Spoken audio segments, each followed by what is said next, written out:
Assalamualaikum warahmatullahi wabarakatuh. Halo semuanya, jadi pada video kali ini kita akan membahas failover dan load balancing pada router mikrotik. Nah, di sini kita akan membahas pentingnya ketersediaan tinggi dan optimalisasi jaringan yang menggunakan failover dan load balancing pada router mikrotik. Nah, di sini terdapat konsep dasar failover. Jadi, apa sih definisi, tujuan, dan redundansinya? Definisinya yaitu beralih otomatis ke koneksi cadangan jika koneksi utama gagal. Tujuannya yaitu menjaga konektivitas jaringan tanpa henti. Kemudian redundansinya itu sangat penting untuk infrastruktur jaringan yang kuat. Failover memastikan jaringan tetap inline. Ini adalah strategi penting untuk menjaga operasional bisnis tetap berjalan lancar tanpa gangguan akibat kegagalan koneksi ISP utama. Nah, konsep dasar load balancing ini yaitu mendistribusikan beban trafik data ini untuk memaksimalkan pengguna bandwidth. Tujuannya yaitu optimalisasi bandwidth dan sumber daya jaringan yaitu untuk meningkatkan performa. Algoritmanya yaitu metode seperti ICMP, PCC, dan NTH digunakan ini untuk distribusi merata. Jenis-jenis failover ini dia terdapat 3. Yang pertama terdapat basic failover, network failover, scripting failover. Basic failover ini mendeteksi koneksi melalui ping sederhana, ini paling dasar. Kemudian network failover yaitu memantau host atau IP tertentu lebih presisi dan efektif. Scripting failover lebih fleksibel menggunakan script custom untuk deteksi kompleks, mendukung skenario unik. Jenis-jenis load balancing terdapat SCMP. SCMP ini mendistribusikan trafik berdasarkan hash alamat, menggunakan jalur berbiaya sama. Kemudian ada PCC, mendistribusikan per koneksi menggunakan klasifikasi koneksi trafik dibagi merata. Kemudian NTH, metode round robin sederhana, trafik dibagi secara berurutan, ini cepat dan mudah. Nanti kita akan belajar konfigurasinya dan juga beberapa studi kasusnya. Di sini bisa dibuka untuk konsep failover dan load balance. Itu kedua konsep ini ialah sama-sama metode yang digunakan ketika kita memiliki 2 jalur ke internet. Jadi kalau misal kita lihat pada topologi ini, terdapat satu router yang memiliki 2 jalur internet. Satu ke ISP A dan satunya lagi ke ISP B. Sini ya, ISP1, ISP2. Nah, nanti kita akan belajar membuat topologinya dan juga cara konfigurasinya. Jadi artinya dari semua perangkat klien yang terhubung ke router kita memiliki 2 jalur internet, baik SP pertama maupun kedua. Nah, kalau misalkan kita memiliki 2 jalur internet, di sini jalur internet, maka ada konsep yang bisa terapkan, yaitu failover dan load balance. Nah, kita coba bahas keduanya ya. Untuk failover ini nanti satu aktif, satu backup, jadi semua kliennya akan dilewati pada satu SP saja di sini. Tersebut down, maka SP backup-nya akan menyala. Nah, adapun load balance nantinya kedua SP aktif, jadi klien memiliki 2 jalur internet sekaligus. Untuk contoh penggunaannya sangat beragam, misal beberapa klien menggunakan ISP A dan beberapa klien menggunakan ISP B. Jadi kita akan setup basic topologinya. Di sini saya sudah menyiapkan topologinya di video berikut ini dan kita akan belajar cara mengkonfigurasinya dan juga konfigurasi failover, check gateway, dan lain sebagainya. Nah, di sini saya sudah setup topologinya. Yang pertama di sini terdapat 2 mikrotik ya teman-teman. Maaf, terdapat 3 mikrotik di mana 3 router. Mohon maaf, 3 router mikrotik di mana masing-masingnya pada topologi tersebut sudah saya setting dan juga saya sudah tes koneksi antar sesama ISP. Mohon maaf, antar sesama router. Nah, kemudian kita bisa buka pada Winbox. Kita bisa coba melalui IP, kemudian addresses. Dia di sini sudah terbuat ya teman-teman. Kemudian di yang kedua ini. Nah, kemudian di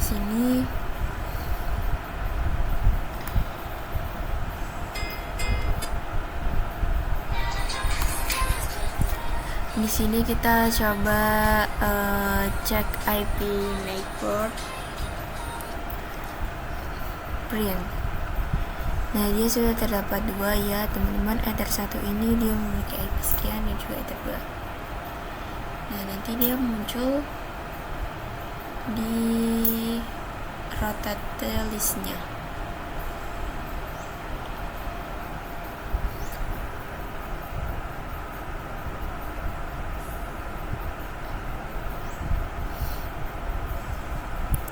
Di sini juga muncul untuk ether 2-nya ini mengarah yang di topologi kita setup tadi ya teman-teman.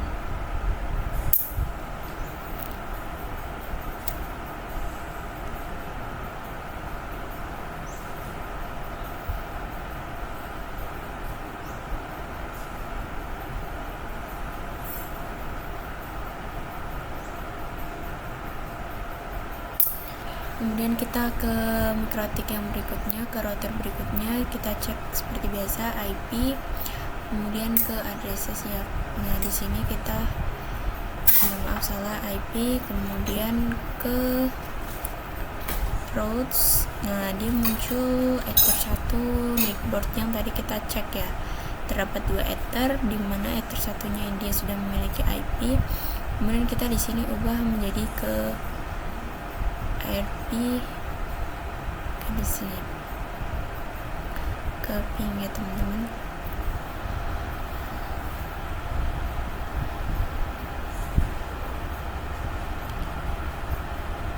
Lalu ke addresses lagi,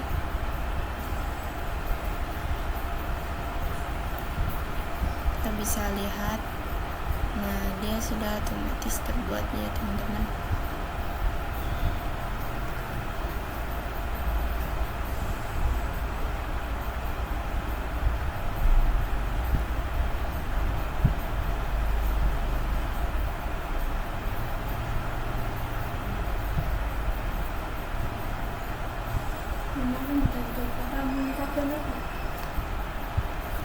Lalu di sini kita bisa cek lagi untuk pembuatan failovernya. Tambahkan address gateway.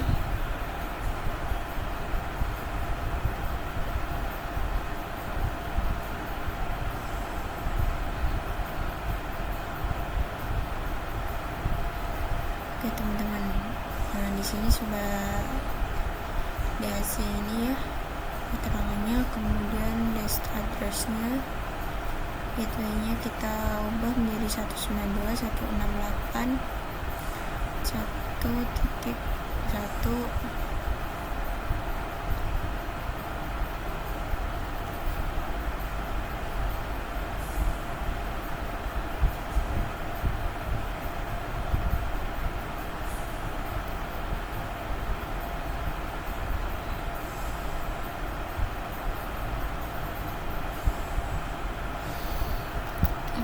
Kita ke header di sini.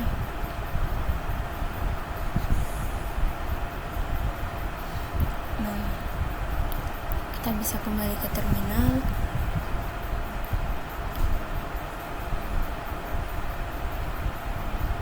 Terdapat 2 PC ya. Ini diibaratkan klien. Kita buka VPC satunya.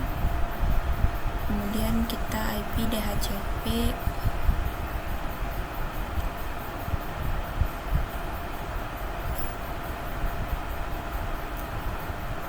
Dia pasti outputnya akan begini, belum bisa pakai. Kemudian kita coba apply lagi.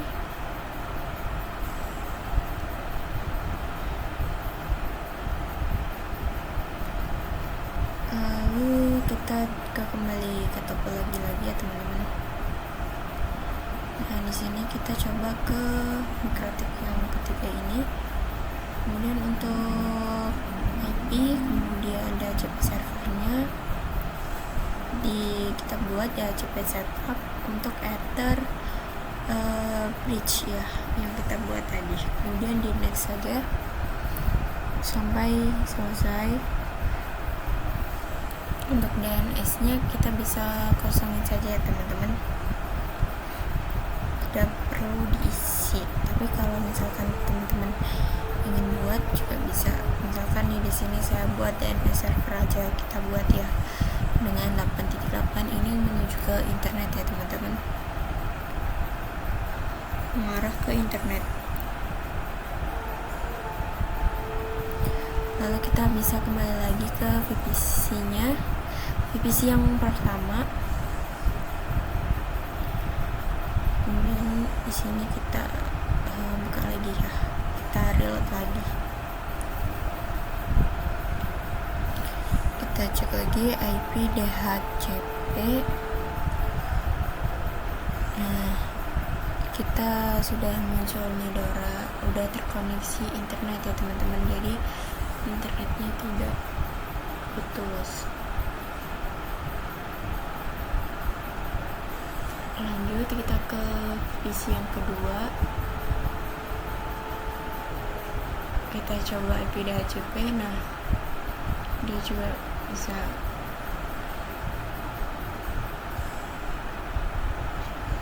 di sini bisa ya teman-teman, itu dia menggunakan dengan gateway-nya 10.10.10.1.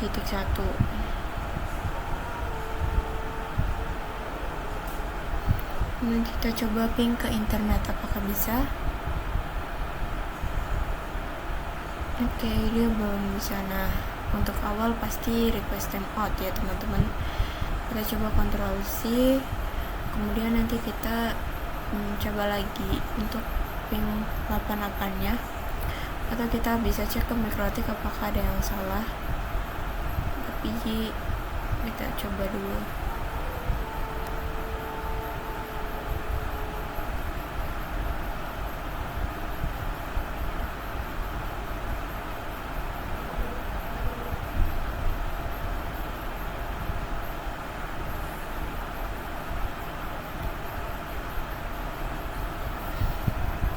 Kita ke IP, kemudian firewall.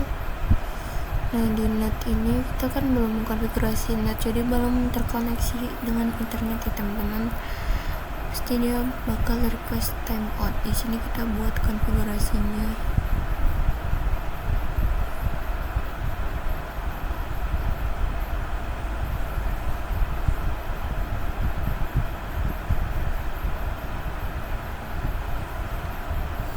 Versinya saya pilih menjadi Masquerade.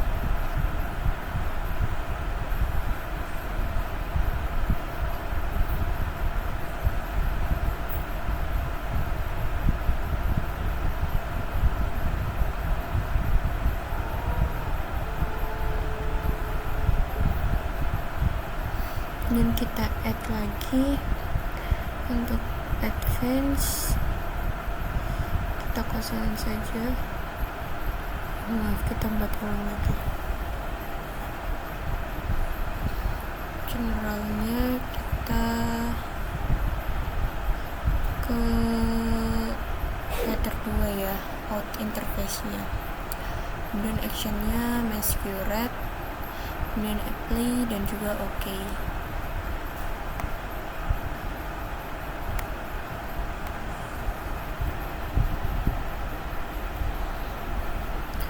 Di PVC kita cek lagi IP DNS.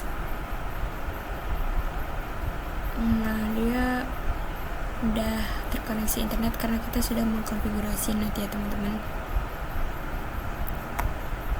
Nah, kita coba lagi search.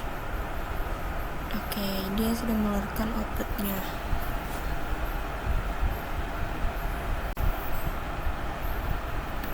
Lalu di sini teman-teman bisa lihat ya, untuk IP yang pertama ini dia listnya di sini. Kita akan buat structure untuk atau runningnya. Kita akan bersihin yang tadinya ada beberapa persen, kita hapus menjadi 0%.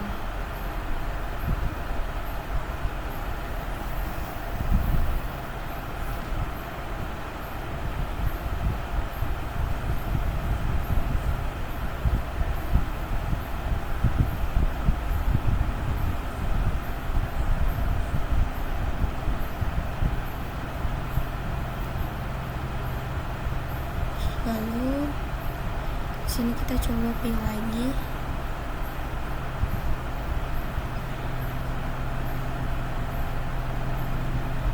Kita coba ping.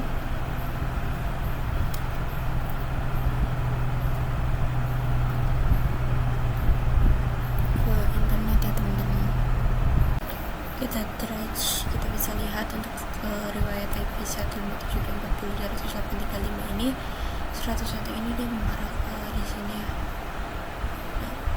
bisa lihat.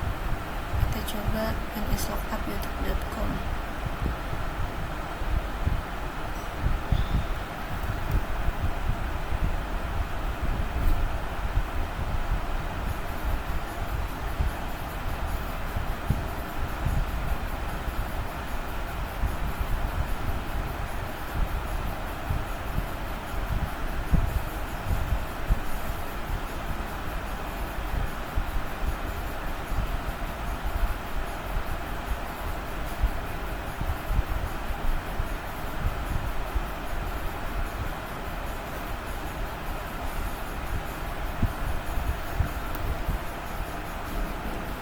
Oke, kita bisa lihat di sini.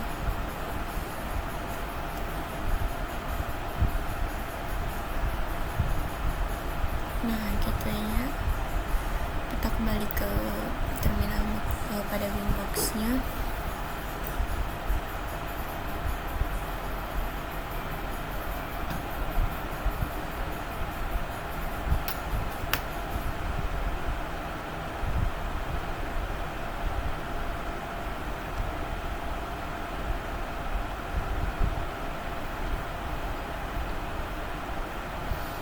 Lalu di sini untuk registernya saya isi 142.251.10.136. Kita ke VPC 1. Oke, sebelum itu kita ke administration. Kita coba ping 142 IP yang tadi di Winbox ya teman-teman. 142.251.10.136. Nah, dia sudah berhasil teman-teman.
Kita ke terminal IP,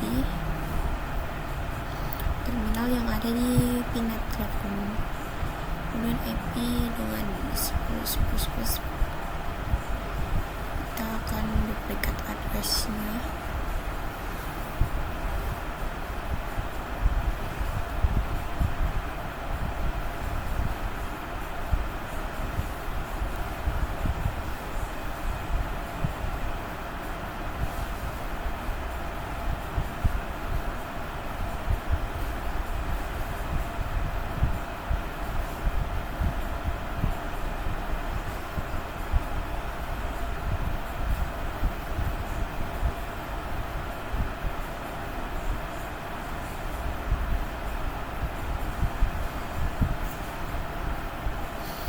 Oke, di sini kita bisa lihat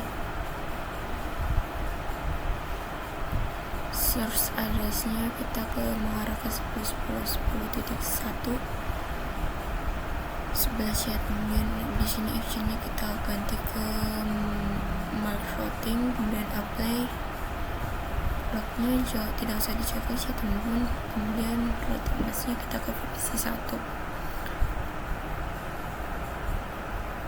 Atau kita bisa menambahkan lain muncul ESP1, kemudian apply dan juga oke. Kemudian yang terakhir itu teman-teman nanti setelah ini terbuat semuanya ya, teman-teman bisa tes ping ya teman-teman yang ada di Pinet Lab. Oke. Nah, sudah. Jadi segitu saja teman-teman. Saya dari Anastasia, kurang lebih yang mohon maaf. Assalamualaikum warahmatullahi wabarakatuh.